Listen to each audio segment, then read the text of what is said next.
Meda Laza i skriveno blago. Tajna potoka brza. Meda Laza i Jelena Kivo, veselo i tiho, stigli su do vode gde potok žubori, dok blagi vetar grane je njiho.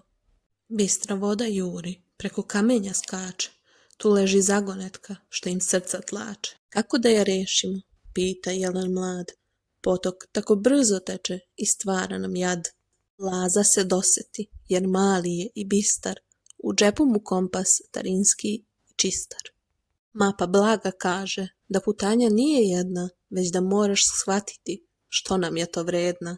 Potok šapuće, ja nisam prepreka znaj, ja sam putokaz za šumski kraj. Laza baci mali kamen, da potok ga nosi, kamen od desno, niz travu punu rosi. Eno traga, viknu Laza, od sreće se sija, potok brza, ali nas ka desnom putu krija. Našli su obalu gde trava je gusta, a tamo ih čeka korpa puna pusta.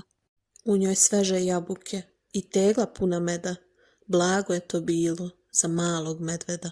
U korpi leži poruka, reči nežne, krasne. Bravo junaci, sad odmorite u ove sate kasne. Prijateljstvo je blago, snaga i moć, pauza vas čeka pre nego padne noć.